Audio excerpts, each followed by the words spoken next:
Okay. So, um, I know probably a lot of you guys are busy, so or you're just haven't commented. That's fine. We're just gonna get started. Hi guys, how's it going? Circle on up. Let's form the mosh pit. This is Miasmic Light. Yes, that is the name of the band music project thing I came up with. I'll talk more about that, but we're gonna talk about this song first. I hope you guys appreciated it and enjoyed it. The instrumental is what's playing in the background. I hope it's not too loud. I'll just turn it down just a little bit, just in case it's getting a little too loud, maybe. But yeah, so very, very excited for this. I was super nervous putting this out because, it's a totally different stylistic choice than anything I've ever done. Even with my old music, some of you guys remember that from my previous channel, but even looking at the couple of times I tried to do like hard rock, rap, that kind of thing, it was always just touched on. So the fact that I'm going into this with slam metal and being as intense as possible and all that sort of stuff, it's a whole different ballgame. And I appreciate the couple of you guys that commented on the song itself. Really, really appreciated that. Someone else was saying they understood the lyrics of it, and they were like, the story you're telling is crazy and all of that. Or a couple people said that, which is cool because that's one of the main things that always frustrated me when people said they didn't like metal. Actually, the same thing people said they didn't like about rap. Oh, I just don't understand what they're saying. And it's like, it just so happens that those are really like big brain songs with big stories, and there's lots of stuff to talk about. But just because they don't understand initially what they're saying, they don't want to look it up. They don't want to look at anything. I always was frustrated by that. So I'm appreciative that, people were like paying attention to the lyrics. The story of that character is definitely going to be the focal point of the next project. So knowing that you guys liked it is going to be huge for how I'm going to press into this content for the rest of the album. And that's why, so this isn't on streaming platforms right now. It is on my Bandcamp, a new Bandcamp that I started for this. I might put it on Spotify or something, or not Spotify, SoundCloud, just to see what people think about it over there. Yeah, it's it helps me see what everybody thinks about it, and then fantastic. That doesn't work. Okay, there we go. It disconnected and it restarted. Okay, we're gonna keep it going. Come on, picture. Okay, so here's that. Some people might immediately wonder what is up with that staff. It's I kind of thought it could be like a broken piece of a tree or something that just shattered from lightning or something like that. And she was looking for a weapon and she grabbed that. Now, if is it magical or not? No, it's not. I designed her character to not be like a wizard type character, but like a polearm character, or bojutsu is another term for staff fighting. I want this to be a melee weapon. But this is her character. Very, very sweet, very nice. I wanted to have a very sweet character and have that visual be obvious that is part of her personality. She's a very kind, gentle person, which is going to be part of the journey of the album. If you guys haven't checked it out, it implies a lot of things about this lady's journey.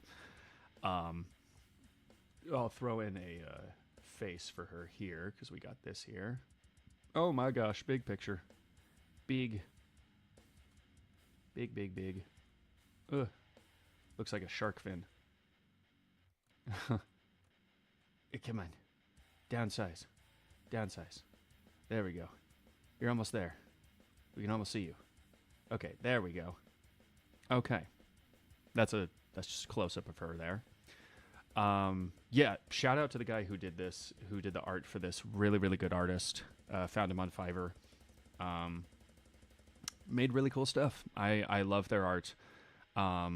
And yeah, uh, I liked how cozy the outfit is that she was given as well. I did find a lot of reference material for this art here, but the artist still went above and beyond and made it really really cool. So yeah, that's kind of that. That's Emily. Um, yeah, I'm just gonna not necessarily spoil anything, but say that for the majority of this album, we're going to be talking a lot about how life can change somebody. And you are constantly given the choice of succumbing to that frustration or finding a way of rising against it. So, yeah. Let's do this real quick. Um, I think we'll actually get into the lyrics here while we're at it. Let me do this here. There we go. Okay.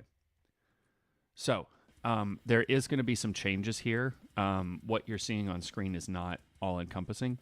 I did intend on having some voiceover during part of the song, but I chose against it. It just felt better to let the instrumental kind of sit as, you know, you normally do with metal songs. So, but yeah, we're just going to talk about the lyrics here real quick. No one joins her cause. She's a weakling. Hooded and shy. Emily's reaching. You know, I figured it'd be easy to understand that she's in a medieval situation. There's guilds, there's things like that. She has a cause that she wants to fight for, but no one joins her in that. But I also figured it could be no one joins her cause, like because she's a weakling. Hooded and shy, Emily's reaching. I just figured that would give, you know, a lot of credence to her character straight out the gate. In the shadowed corners of an ancient town, gentle spirit walks through hell. Emily's reaching. Excuse me. And, you know, we're getting more credence, or we're getting more description, excuse me. I don't know why I use the word credence so often, but we're getting more description of what the town is like, what her surroundings are like. Gentle spirit walks through hell. Not really explained exactly what that entails, but I wanted to give a pretty big indicator that she has a lot of struggle. Unseen, unheard, she treads so light. Hesitant steps. Emily's reaching. Excuse me. The guild's closed doors shuns this meek heart. In silence she toils. Emily's reaching. I wanted to have that repeat. You know, she's reaching, she's paying attention to what's going on around her, but she needs help. She's aware of that, and she's reaching for that and not getting any. Unseen, unheard, she treads so light. Obviously, that's indicative of her, you know, gentle nature. But I also want that to be indicative of how some of the stuff that she struggles with is going to be unseen and unheard, you know? So then for this, I think it's actually this part of the instrumental right now. It would have been, you know, where some of the voice acting comes in, giving an example of her being shunned by people, just because of her character. Like, she comes in kind of timid, presenting her ability, but immediately being cast aside. Each whisper of doubt, a blade so fine, cuts through her will, turns to ribbons each time. Every stuttered breath, every faltering plea, 1,000 small wounds entirely unseen. This track originally was called Death by 1,000 Cuts, which was what my band was going to be called, and what this song was going to be called, what the album was going to be called. And then I realized how many people use the song title, Death by 1,000 Cuts. And I didn't think about that before trying to do all of this. So I kind of sat there like, well, we're going to have to do something else then. But just indicative of how 1,000 small cuts, it could be small little mistakes. It could be tiny little things that people criticize about you. Just small little tiny things that build up over time. Oh, sneezing in the other room. Death by 1,000 cuts, she bleeds within. Faint echoes of her courage growing ever thin. Fragile heart on the edge of despair, lost in a maze of her own deep care. It's, you know, it's not a bad thing that she cares. It's not a bad thing that she has that side to her. But sometimes, especially if you've been hurt by people, it can really feel like you can't really be yourself and you have to always hold back. It's something I definitely felt like I could relate to, which was part of the reason why I resonated with that for her character. Give me one quick second.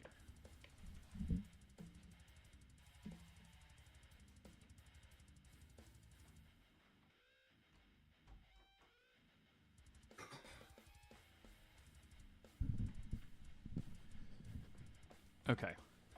Then in the singing part, eyes cast low where shadows creep, dreams of valor in a heart so deep.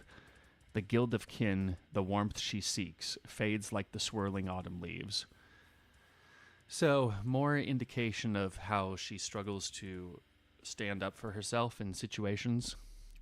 The guild of kin, the warmth she seeks, she's looking for those things, but she's not getting it. So, the courage and warmth that she feels leaves.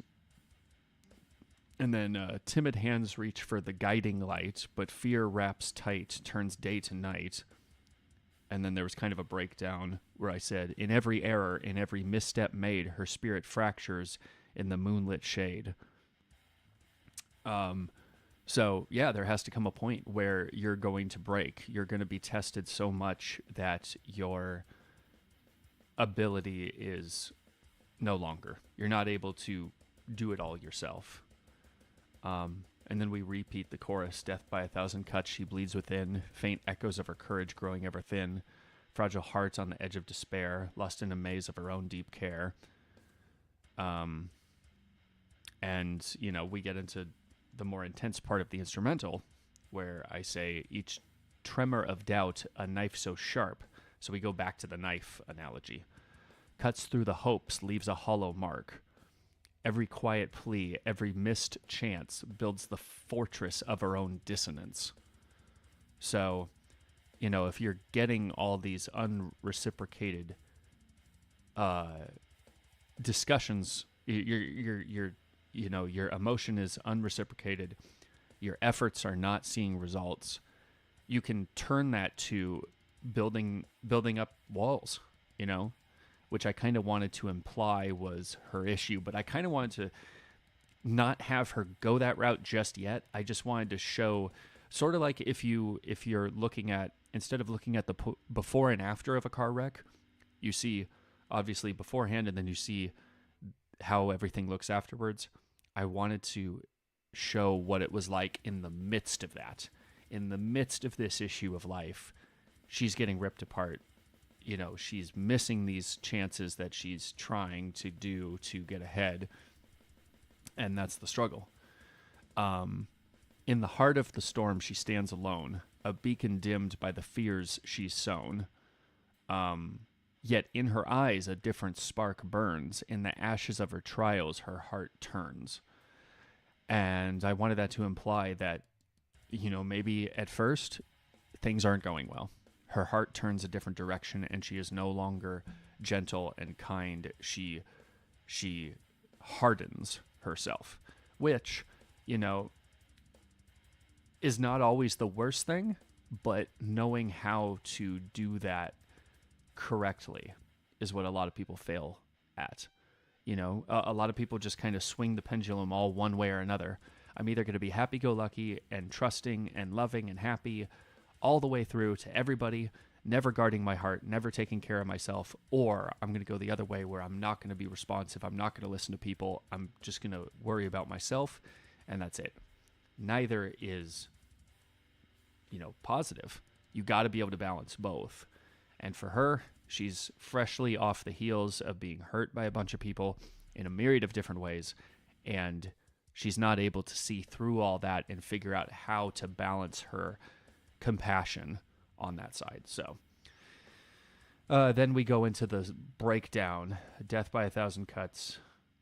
And then after that, we go into gentle and lost. She fades from sight, a shadow of hope in the dead of night. In a world too cold for the timid heart, she's a tale of a soul torn apart. And then that's kind of the end of that. There was going to be another voice acted moment there at the end, but I chose to not put that in again because I also wasn't sure if this project was going to be received well by you guys, so I didn't want to put all my eggs into that basket. I'll probably do it later with another project, but another part of the album. But for this, it's just going to be, it's just going to be this song. And again, if you guys like it, then I will definitely put it in my album once the whole thing is done. So, speaking of that album, though, we're going to jump into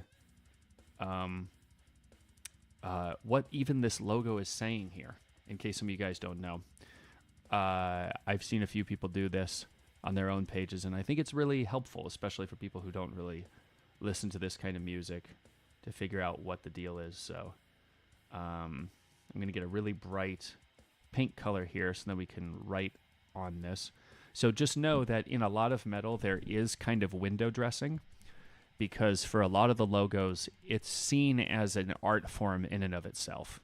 You know, it doesn't just have to be a logo. It can be something that tells its own story. And it's for that reason, and you'll see what this means later, I wanted these words to be encapsulated in kind of a cloud. That's what this is supposed to be, kind of a cloud surrounding this. So the name is Miasmic Blight. And miasma was an old-timey belief in medicine of what was called bad air. And the idea is that something like a bog or a storm or putrid things like that could actually cause sickness and disease. That's not exactly what it is, but it's just an old term. In modern day, it could mean anything like, it's just a bad smell or a bad energy that someone gives off. And then blight is something that is very real. It's normally plants that are dying and all gross and everything. The earth around it is not fertile in helping the plants. It's damaging it. Also, it was one of my favorite elements of the undead when I played Warcraft 3 Reign of Chaos. So there's that. We start over here. We have this, this stuff way down here, going all the way down here. It's a nice little effect with how some of the calligraphy is drawn up, but this is the beginning of the M right here. So we go up to here, we go all the way down to here, and then we go all the way up, and then we go all the way down to there. If you can see, we got that right there. So that's the M. And then we have the I. And again, it kind of swoops up to here a little bit. But here's the I, and then we go this way and this way. We have a little bit of a tail down here and here, but, that's the I.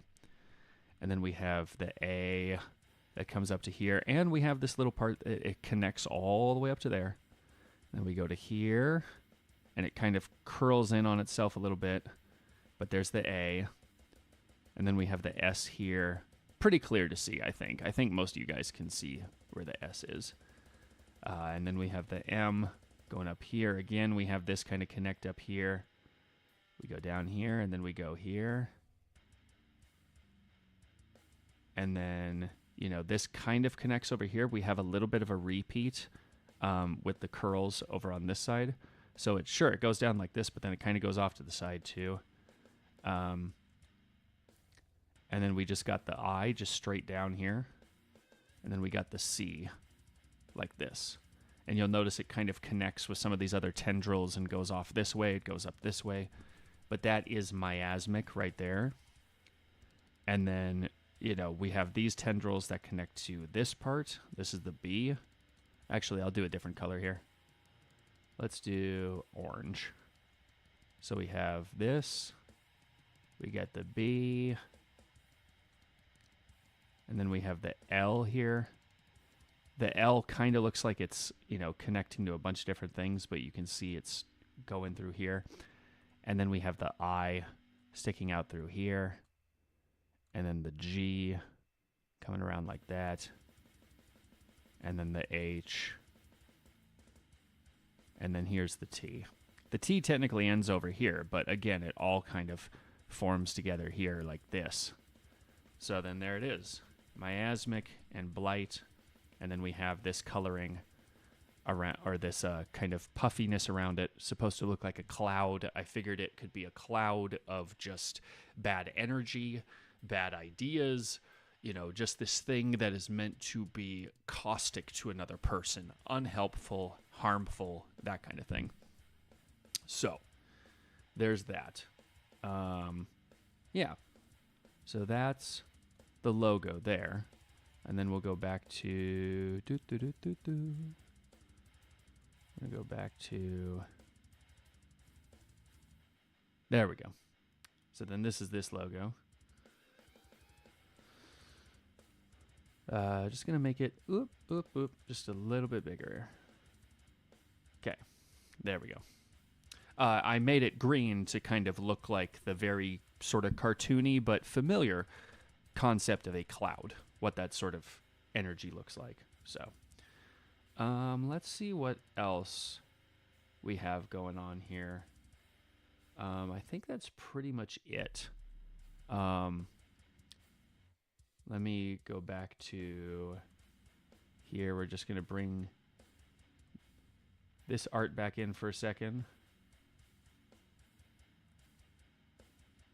We're going to bring this back in. Okay, so you can probably see me through this. But this is going to be the character who is going to kind of personify this project. The person who made this instrumental for this first song is going to be making the instrumentals for the rest of the project. I have, actually, now that I think about it, I might as well talk about it too. I have a bunch of ideas for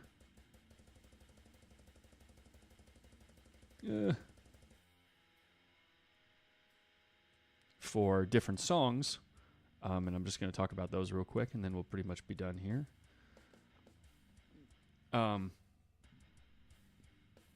I'll just read them off. I have them up on my Google Drive here. But the song titles, this first one is Lost in a Maze. And then I have ones like Vomit Pool. There's plenty of instances where we could be talking about barfing, that kind of thing, in a fantasy setting where you're fighting and doing all this different stuff. Gigantic Stars.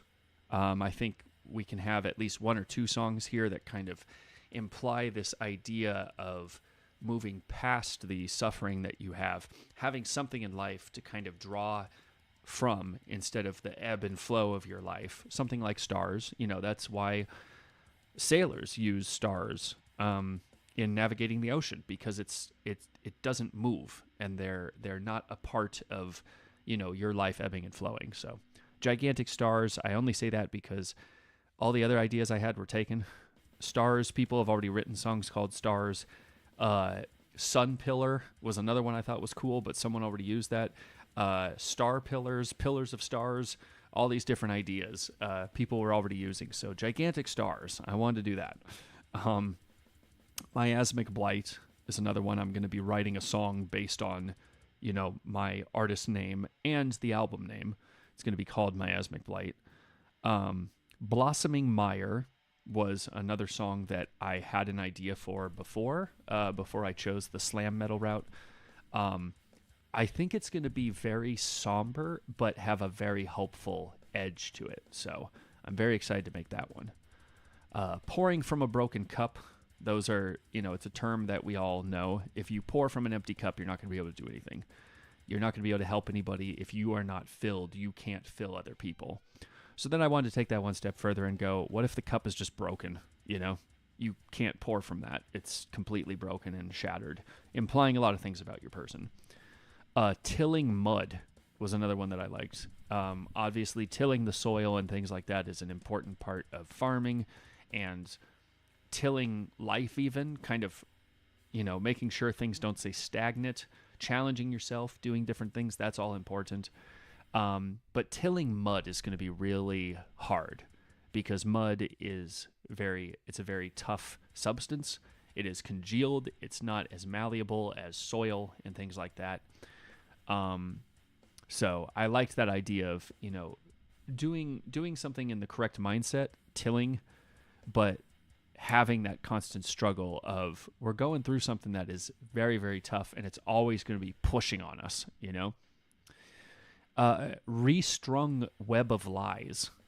This was another title that I was really, really excited about doing. And it's just that idea of, you know, we have webs of lies. We have things that get all worked up in our system. You know, we believe plenty of lies these days. But then what if there is an entity that is taking the time to restring them, you know? Always going back to trying to rope us into that web again and again and again and again, restrung. It's all ready to go a second time, a third time, a fourth time. I really liked that idea. Recipe for Disaster, not the most, you know, ingenious title. Maybe I'll change it. But it actually was a previous idea that I had for a band and a project and stuff. Some sort of, you know, mythical pot that, you know, you would put things into, and if you put good things into it, then it would make good food. But, you know, as the title would suggest, Recipe for Disaster, it's this idea of if you put bad things together into this thing, you're going to yield bad results. So that was the idea with that. But, you know, you could even apply that literally. You're on the road with people and you're cooking on the fire, and it is a recipe for disaster if you don't eat things correctly or eat the right things, that kind of stuff. So, and then the last idea I had, which was another really cool thought, an aggressive idea that I came up with, was overhead swing. You know, if you're swinging something, trying to hit something, okay, that's one thing. But the idea of an overhead swing, I just felt like it was all the more intense sounding. You know, you're putting in so much of your weight into that swing. It implies that you are going at something 200% or more, you know? And I feel like there's a lot of application for that. So that was kind of that. Yeah. That was kind of the idea on that. So that's really it. I appreciate you guys checking out the song. If you haven't, please go check it out. And really, though, I will say, too, it means so much to me that you guys at all check out my stuff. Because this was a gamble. Even though, you know, I got a lot of stuff done for this project that was a lot cheaper than if I was making a rap song. It still is a gamble to start something new. Shoot, even starting this channel again was something new. And it was a gamble to see if it would be received well. So for the couple of you who made comments about the project and stuff, I really appreciate that. And I hope that you guys will be equally happy with however many songs I make for this next for the remainder of this project. So I see that as a great sign. I'm going to be putting this song on the album when it comes out, and then all of that will be on streaming platforms and Bandcamp and stuff. This song is actually on Bandcamp right now. If you want to check it out, it's under the same name, Miasmic Blight. I'll have a link to that in the description of all my videos and stuff. But yeah, that's pretty much it. Thank you guys so much for your support yet again. I love all you guys, and that is all I have to say about that. So